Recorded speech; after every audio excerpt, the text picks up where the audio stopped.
Bonjour à tous, ici Mister Cult. Alors le Festival européen du film fantastique de Strasbourg se déroulera du 14 au 23 septembre. Et qui de mieux pour me parler du festival que le président lui-même, Daniel Cohen. Vous êtes prêts?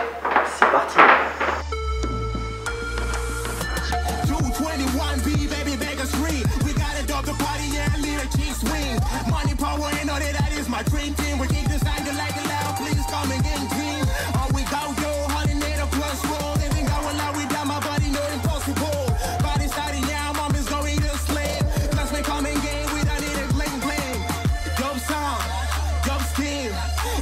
Bonjour Daniel Cohen, merci de me recevoir. Cette année, le festival entame sa 11e année. Quelle est votre recette pour avoir tenu aussi longtemps alors qu'à la base c'était juste des rétrospectives sur le cinéma de genre? Je crois que c'est de faire les choses avec passion, de garder l'envie, la motivation, et puis de prendre du plaisir et de s'amuser dans ce qu'on fait. S'il faut donner une recette, pour moi c'est celle-là. C'est vrai que programmer des films c'est un plaisir, même s'il y a des difficultés qu'on rencontre, il y a des négociations, il y a des déceptions, et voilà, et ça prend beaucoup de temps. Et c'est pas finalement aussi facile qu'on le croirait, même si c'est un métier plutôt agréable et sympathique. C'est plutôt stressant. Mais voilà, ça c'est pour la partie de la programmation. Pour le reste, après je pense que ce qui a aussi fait le succès de notre festival, enfin, et c'est aussi ce qui fait qu'on tienne, c'est que ça fonctionne, le public vient en salle. Si les gens n'étaient pas intéressés, si le public n'était pas intéressé par ce qu'on faisait, on aurait certainement arrêté, on le fait pas pour nous. On se fait plaisir, mais on essaye de mettre en place une programmation qui va susciter l'intérêt. Et du coup aussi par amusement et parce que voilà, c'est un petit peu dans notre nature. Et une des recettes aussi, c'est le renouvellement. Je pense que d'avoir chaque fois de nouvelles idées, de nouveaux événements, étoffer la programmation aussi. Cette année, on a une nouvelle section de films d'animation, par exemple. Voilà, ça donne envie aussi au public de continuer à venir pour ceux qui viennent depuis le début, je pense. D'accord. En quoi justement le FEF se différencie des autres festivals de cinéma, en tout cas en France? Alors, moi je pense que chaque cinéma a un petit peu l'image des gens qui l'organisent. La programmation, voilà, c'est des questions de goût, on n'aime pas les mêmes films. Il y a des questions de chronologie aussi, hein.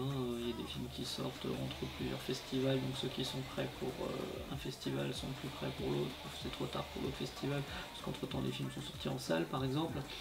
Donc voilà, il y a toutes ces choses, et puis je pense que nous, on a la particularité effectivement d'avoir un festival qui a développé beaucoup de choses autour de la programmation cinématographique, qui déjà s'étoffe d'un côté, la programmation cinématographique, mais parallèlement, il y a beaucoup d'événements en extérieur sur le domaine public, projection plein air, projection en drive-in. L'avantage de se dérouler dans une grande ville en fait.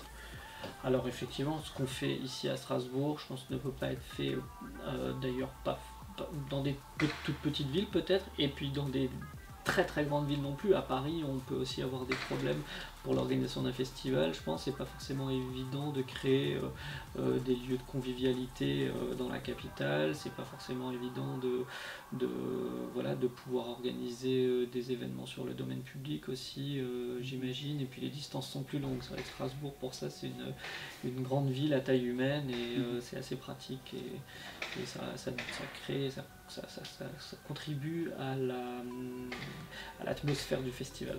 D'accord. C'était une vraie volonté, outre les films, de créer des activités pour apporter un plus au festival justement? Alors, honnêtement, ça s'est fait vraiment spontanément, au fur et à mesure. Bon, une projection plein air, évidemment, on aime tous le cinéma. Quand on aime le cinéma, on l'aime aussi en plein air, avec des plus grandes jauges, voilà. Donc c'est vrai que faire une projection devant la cathédrale, ça nous faisait un peu fantasmer, donc on l'a fait comme ça, et puis on s'est dit évidemment qu'un événement comme ça allait toucher plus de public. Voilà. Après, les événements qu'on a fait les dernières années, quand on a fait les Dents de la Mer aux bains municipaux, on nous a demandé de faire un événement dans le quartier de la Neustadt, puisque la ville candidatait pour que le quartier de la Neustadt à Strasbourg soit inscrit sur la liste de l'UNESCO, du patrimoine de l'UNESCO. Et du coup, on a proposé cet événement dans les bains municipaux, qui est un bâtiment du quartier de la Neustadt qui est classé Donc voilà, ça s'est fait un peu, c'est pas une commande, mais voilà, c'est une idée qu'on avait dans un coin de la tête, et puis on a collé les morceaux, on s'est dit, ah bah tiens, on pourrait le faire dans cette piscine, là, maintenant, pour cette occasion-là. Voilà, ça s'est fait comme ça. Depuis la création du festival, on a pu avoir la venue de légendes du fantastique comme Georges Romero, Toby Hooper ou Dario Argento. Comment ça se passe l'organisation pour les faire venir à Strasbourg? C'est différent pour chaque invité. Il y a pas mal d'invités qu'on a eu la chance de rencontrer dans d'autres festivals. Sinon, parfois, il faut avoir un contact, il faut demander à distance sans jamais les avoir rencontrés. Et voilà, c'est une invitation. Je pense que ils regardent la programmation, ils regardent comment le festival présente les choses. Je pense que la ville aussi est assez attractive. On a la chance d'habiter dans une belle ville avec de la vieille pierre. On a eu beaucoup d'invités américains, donc je pense que ils sont sensibles à ça. Et donc après, je pense qu'il y a aussi un effet rassurant d'avoir eu une année Romero, Toby Hooper, etc. Quand on invite Dario Argento derrière, et puis cette année quand on a dit avec John Landis qu'on souhaitait l'inviter, l'année d'avant on avait William Friedkin, alors je pense que voilà, ça rassure, puis ces gens se connaissent d'ailleurs. Je crois que John Landis nous a dit je vais demander à Joe Dante si c'était bien. Justement cette année on a John Landis, donc le réalisateur des Blues Brothers et du Loup-garou de Londres. Pourquoi ce choix cette année en tout cas, d'avoir fait venir? Alors, il n'y a pas une raison particulière cette année, il y a beaucoup d'invités qu'on veut avoir depuis longtemps, ils ne sont pas forcément disponibles, voilà, donc cette année tout s'est bien goupillé, et voilà, donc John Landis c'est quelqu'un effectivement à qui on pense depuis un moment. On m'a dit qu'il y aurait une rumeur comme quoi il serait peut-être présent à la Zombie Walk, est-ce que c'est vrai ou pas? Ah ben, on espère, on sait rien, honnêtement. On ne demande pas tout aux invités avant qu'ils viennent. Voilà, je voulais un petit secret de fabrication parce que voilà, c'est un peu fastidieux avant qu'ils arrivent de déjà leur charger trop la liste de tâches, quoi. Voilà, il va déjà faire des interviews, il va faire une leçon de cinéma, il va présenter des films. Donc voilà, la Zombie Walk c'est un peu une cerise sur le gâteau. S'il a envie de le faire, il le fera. Mais évidemment, on ne force pas les invités. Quels seront les autres invités du festival? Parce que je sais qu'il y a certains films en compétition comme Climax de Gaspard Noé, on m'a dit qu'il serait éventuellement présent. Oui, Gaspard Noé sera là. Il y aura le réalisateur aussi d'un film danois qui s'appelle Cutterhead. On aura la réalisatrice qui est aussi danoise d'ailleurs de Holiday, qui est en crossovers. En crossover aussi, le réalisateur de The Man Who Killed Hitler and Then the Bigfoot sera aussi présent. Qu'est-ce qu'on a encore dans les films d'animation? On aura il y a 4 réalisateurs, mais on en aura au moins un de l'équipe de Cinderella the Cat, un film d'animation italien.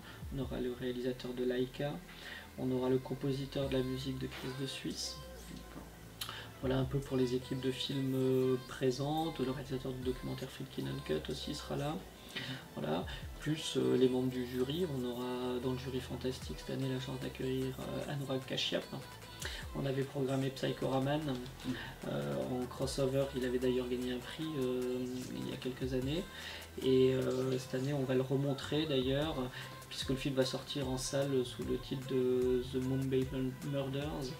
Et donc Anurag Kashyap présentera le film au Cinéma Star à cette occasion. On aura aussi Martin Kulhoven, le réalisateur de Western Brimstone, et le troisième membre du jury fantastique, c'est Harry Kummel, réalisateur des Lèvres Rouges, un des films de la rétrospective Chromosomic 6. D'accord. Justement en parlant c'est pour le jury fantastique ça, par contre on a aussi d'autres jurys, puisqu'il y a aussi un jury animation.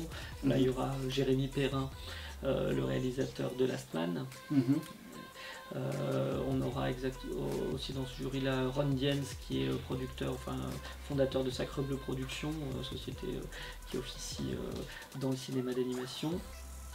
Et on aura Grégoire Carlet, qui est illustrateur et qui a notamment contribué à un des courts-métrages qu'on a en sélection dans la section de cours d'animation. Donc c'est pas ces films-là qu'il a jugé, je vous rassure, il n'y a pas de conflit d'intérêt. La nuit des sacs plastiques, il a fait les décors en illustration à l'encre de Chine. Voilà. D'accord.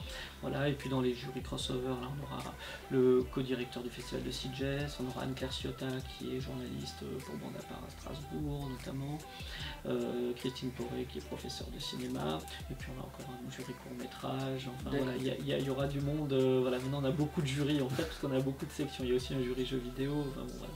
Il y aura aussi une rétrospective où le thème principal c'est la femme, le chromosome XX, pourquoi ce choix cette année?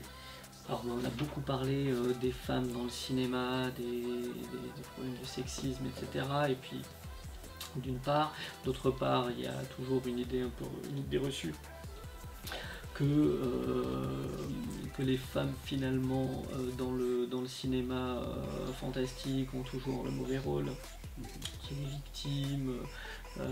C'est des rôles inintéressants, etc. Et là, on montre, je pense, à peu près tout le contraire, avec des films comme Possession, Godowski, Répulsion, où Catherine Deneuve est incroyable, Possession, où effectivement le personnage d'Isabella Gianni est quand même le personnage central clairement du film. Le Sister de Brian De Palma, c'est également le cas. On a des comédies comme Les Sorcières d'Eastwick de George Miller, où effectivement Jack Nicholson a l'ascendant pendant toute la première partie du film, mais en fait quand elle commence à apprendre un petit peu justement ce qu'il leur apprend en magie noire, et ben, ce trio de charmantes femmes reprennent le dessus. Et donc voilà, c'était pour montrer voilà, qu'il y a ça dans le cinéma de genre et que la femme y tient des rôles importants. Et d'ailleurs on va faire une conférence là-dessus, de conférencières où on va intervenir sur la femme dans le cinéma fantastique. Voilà. D'accord. Outre tout ce qui est activité et gros événements, cette année on a la Zombie Walk qui est de retour après 2 années d'absence. C'était une vraie volonté de la remettre pour le bien du festival? Oui, c'est un événement attendu. Je sais qu'il y avait beaucoup de personnes déçues de ne pas pouvoir défiler, déambuler l'an dernier, et puis il y a 2 ans, on a fait des concerts. Donc voilà, on s'est dit que bon, effectivement, il fallait un petit peu redimensionner cet événement, l'organiser un petit peu autrement. Ça a mis un peu de temps aussi, nous, de comprendre un petit peu les tenants et les aboutissants. Et donc on voulait quand même essayer de continuer à proposer cet événement qui est un des marqueurs de la rentrée en fait à Strasbourg, et puis qui est vraiment le coup de lancement du festival en général, même si c'est le lendemain de la cérémonie d'ouverture, c'est l'événement public voilà, qui lance le festival européen du film fantastique. Je pense que vous allez être un petit peu à cheval sur tout ce qui est sécurité justement. Oui, alors il y a 2 choses, déjà on fera des contrôles de sécurité à l'entrée, on n'accepte pas les sacs volumineux, et puis c'est aussi pour cette raison qu'on a dit que c'était une zombie walk juste pour les zombies et pas pour les chasseurs de zombies, pour qu'il y ait des personnes qui commencent à venir en treillis avec des armes factices, en mode Call of Duty, parce que voilà, c'est plus au bout du jour. D'accord. Cette année, il y a un événement un petit peu spécial qui sort de l'eau. Vous allez diffuser L'Exorciste à l'église Saint-Guillaume. Quels ont été vos arguments pour convaincre la mairie d'accepter ce projet? Est-ce que vous avez eu des religions qui ont vu d'un mauvais œil cette idée éventuellement? Alors c'est la mairie et les ecclésiastiques, c'est 2 choses différentes. En fait, il a fallu effectivement d'abord convaincre les personnes concernées, donc le pasteur de l'église et puis son conseil paroissial. Et du coup on a eu une discussion au cours de laquelle on a présenté l'idée de cette projection un petit peu effectivement insolite de prime abord, mais qui leur a paru intéressante. Il se trouve que l'église Saint-Guillaume, alors c'est un projet qui s'appelle Sauvons Guillaume, qui est destiné à la rénovation de l'église. Donc ils essayent d'organiser des événements qui permettent de collecter aussi des fonds pour pouvoir contribuer à la rénovation de cette église. Donc on savait qu'on était dans ce contexte-là, doublé du fait que c'est une église qui a la réputation d'être très ouverte justement pour y faire des événements qu'on n'a pas forcément l'habitude de voir dans une église, et on y allait pour ça, donc on ne s'est pas trompé puisqu'ils ont accepté notre proposition. D'accord. Alors depuis quelques années en fait on a le jeu vidéo qui occupe une place forte durant l'événement. C'était une vraie volonté d'associer le jeu vidéo en parallèle avec le cinéma pendant le festival? Ouais, c'était ça l'idée, et il y a beaucoup de passerelles entre jeux vidéo et cinéma, il y a un public qui souvent aime la culture geek, qui aime les deux médiums, donc ça nous a paru être assez logique et que ça avait du sens de créer cette compétition internationale pour les jeux vidéo indépendants qui s'est étoffée, développée. On fait aussi du rétro gaming, on a développé un cycle de conférences autour de ça.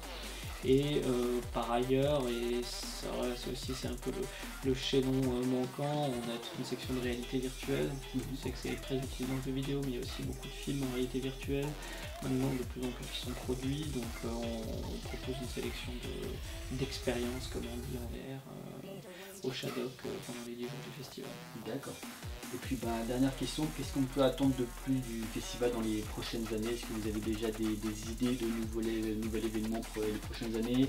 Est-ce que vous savez déjà qui sera l'invité d'honneur l'année prochaine éventuellement? Oui, si je savais tout ça, je pense pas que je vous le dirais déjà. Avant même que ce festival ait commencé, vous annonceriez le programme de l'an prochain avant tout le monde, ça serait peut-être pas la meilleure chose à faire. Et du coup, ça c'est d'une part, mais c'est surtout qu'on prend vraiment les choses comme elles viennent au fur et à mesure. C'est beaucoup de temps pour organiser un festival. Alors parfois on pense à des événements 2 ans en avance, mais il faut on nous propose des collaborations un peu tardives. Alors on dit non, on le fera l'an prochain, donc on sait déjà un petit peu des choses, mais sinon c'est vraiment une fois que le festival est fini qu'on se repenche. On a peut-être des idées de rétrospective qui traînent dans les tiroirs et qu'on ressort après quand on se remet à y penser, mais c'est année après année, puis on est aussi tributaire des films qu'on va voir, qu'on va nous soumettre, qui changent, et puis ou parfois d'opportunités de gens qui nous contactent pour faire des événements, et ça crée l'occasion fait le larron, quoi. Cette année on a d'ailleurs dans les nouveaux événements un concert de musique de film fantastique avec le No Limit Orchestra. C'était une rencontre qui s'est faite cette année. Ça faisait longtemps pour le coup qu'on voulait faire un concert de ce type, mais on n'avait jamais trouvé l'orchestre pour le faire, et puis là la rencontre avec le No Limit Orchestra a été le déclencheur, et du coup on va faire ça à l'église Saint-Thomas le dimanche 16 septembre. D'accord, c'est fini, merci de m'avoir reçu encore. Ok, merci. Voilà, cette vidéo est à présent terminée. Donc le FEF, c'est l'événement majeur de cette fin d'année pour tous les fans de cinéma de genre, un événement à ne manquer sous aucun prétexte. Pour nous, on se retrouve pour une prochaine vidéo. D'ici là, portez-vous bien, allez au cinéma, ciao.